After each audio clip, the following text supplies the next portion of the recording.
Hi friends, ഇന്നത്തെ video എന്ന് പറയുന്നത് ബൊഗെയിൻവില്ലയുടെ കുറച്ച് കെയറിങ് ടിപ്സാണ്. ഇപ്പം മഴയൊക്കെ പോയി കഴിഞ്ഞ് വെയിലൊക്കെ തുടങ്ങിയല്ലോ. ഇനിയിപ്പോൾ അങ്ങോട്ട് നല്ല വെയിൽ ആയിരിക്കും, മഴയൊക്കെ വല്ലപ്പോഴേ കാണത്തുള്ളായിരിക്കും. അതുകൊണ്ട് ഇനിയും ഫ്ലവറിങ് പ്ലാന്റ് ആയിട്ടുള്ള ബൊഗെയിൻവില്ലയുടെയൊക്കെ ഒരു സീസണാണ് ഇനിയും വരുന്നത്. അപ്പോഴേ നമ്മൾ എന്തൊക്കെ ശ്രദ്ധിക്കണം, എന്തൊക്കെ കെയറിങ് ടിപ്സൊക്കെയാണ് അതിനകത്ത് ഫ്ലവർ വരാനായിട്ട് നമ്മൾ ചെയ്യേണ്ടതെന്നൊക്കെയാണ് ഇന്നത്തെ വീഡിയോയിൽ പറയുന്നത്. ഇപ്പോഴത്തെ അവസ്ഥയിൽ ഇങ്ങനെയൊക്കെ ആയിരിക്കും ബൊഗെയിൻവില്ല അവിടെ ഇവിടെയൊക്കെ പൂവ് പിടിച്ചായിരിക്കും നിൽക്കുന്നത്. നമ്മൾ ആ പൂ കാണുമ്പോൾ കട്ട് ചെയ്ത് കളയാനേ തോന്നത്തില്ല. നമ്മൾ അപ്പോഴേ പ്ലാന്റ്സിൻ്റെ പ്രൂണിങ്ങിനെ കുറിച്ചൊക്കെയാണ് പറയുന്നത്. ആ മഴക്കാലത്താണ് നമ്മൾ ഹാർഡ് പ്രൂൺ ചെയ്യേണ്ടത്. ഹാർഡ് പ്രൂൺ എന്ന് പറഞ്ഞാൽ ചെടി നന്നായിട്ട് പറ്റി അങ്ങ് വെട്ടി നിർത്തുക എന്നുള്ളതാണ്. കൂടുതൽ ബ്രാഞ്ചസൊക്കെ വരുന്നതെല്ലാം വെട്ടിക്കളഞ്ഞാൽ ആ മഴ സീസൺ ആകുമ്പോൾ അതിന് ചെറിയ വളം കൂടെ കൊടുത്തു കഴിഞ്ഞാൽ, എല്ലുപൊടി ചാണകപ്പൊടി അതൊക്കെ കൊടുത്തു കഴിഞ്ഞാൽ പ്ലാന്റ് നന്നായിട്ട് താഴ്ച വളർന്നു വരും. അത് കഴിഞ്ഞ് നമ്മൾ ചെറിയ രീതിയിലൊന്ന് പ്രൂൺ ചെയ്ത് കൊടുക്കുമ്പോൾ കുറച്ച് വളങ്ങളൊക്കെ കൊടുത്തു കഴിഞ്ഞാൽ നമുക്ക് ജാനുവരി ലാസ്റ്റ് ഫെബ്രുവരി ഒക്കെ ആകുമ്പോഴത്തേക്ക് നന്നായിട്ട് പൂവിടാൻ തുടങ്ങും. അപ്പോൾ അതിനായിട്ട് നമുക്ക് കൊടുക്കേണ്ട കാര്യങ്ങൾ എന്തൊക്കെയാണ്? ഇപ്പോൾ ഇനിയും ഡിസംബറായി, ഇനിയിപ്പം ഹാർഡ് പ്രൂൺ ചെയ്യേണ്ട ഒരു ടൈമല്ല. നമുക്ക് സോഫ്റ്റ് പ്രൂൺ ചെയ്യാം. ചെറിയ രീതിയിൽ ഇതിൻ്റെ മുകൾ ഭാഗമൊക്കെ ചെറിയ ചെറിയ ഇലകളും തളിർപ്പുമൊക്കെ വരുന്നതെല്ലാം അങ്ങ് കട്ട് ചെയ്ത് കളയണം. എന്നിട്ട് നമ്മൾ ഇതിന് വളം കൊടുക്കുക. ഇങ്ങനെ അങ്ങോട്ടും ഇങ്ങോട്ടുമൊക്കെ ബ്രാഞ്ചസ് ഉണ്ടെങ്കിൽ അതൊക്കെ ഞാൻ കട്ട് ചെയ്ത് കളയണം. നമ്മൾ ഈ ചെറിയ പൂക്കളൊക്കെ നിൽക്കുന്ന കാണുമ്പോൾ നമുക്ക് ആകെ ഒരു വിഷമമാണ് അതെല്ലാം കട്ട് ചെയ്ത് കളയാൻ.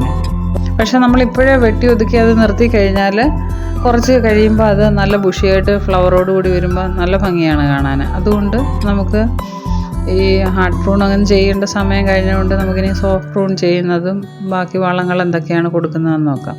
എന്തൊക്കെ വളങ്ങൾ നമ്മൾ കൊടുത്തെന്ന് പറഞ്ഞാലും വെയിൽ ഒരു പ്രധാന ഘടകമാണ്.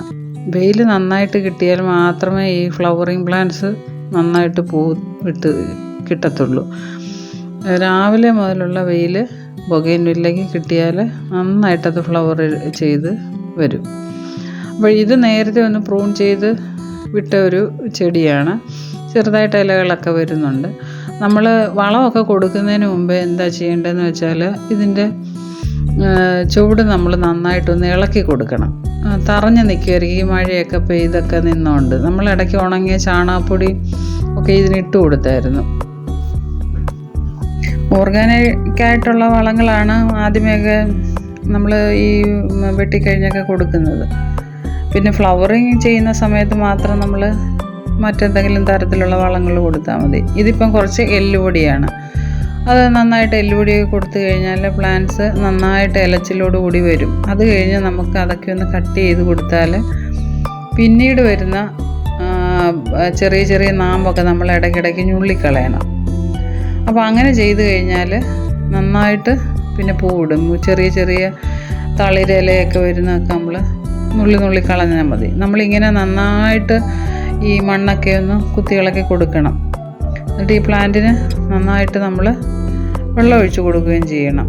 നമ്മളെപ്പം വളം കൊടുത്തോ പ്ലാന്റിന്, അതിനുശേഷം നന്നായിട്ട് പ്ലാന്റിന് വെള്ളം ഒഴിച്ച് കൊടുക്കുകയും ചെയ്യണം. പിന്നെ നമ്മൾ ഈ കടലപ്പിണ്ണാക്കുണ്ടല്ലോ, കടലപ്പിണ്ണാക്ക് അല്ലെങ്കിൽ വേപ്പിൻ പിണ്ണാക്ക്, ഇത് കിട്ടുന്നത് നമുക്ക് പുളിപ്പിച്ച് അതിൻ്റെ തെളി എടുത്ത് ഇരട്ടി വെള്ളത്തിൽ ഇതിന് കൊടുക്കുന്നത് നല്ലതാണ് ഈ പ്ലാന്റിന്. അത് ഇരട്ടി വെള്ളത്തിൽ വേണം കൊടുക്കാൻ. അതും കൊടുക്കാറുണ്ട് ഞാൻ.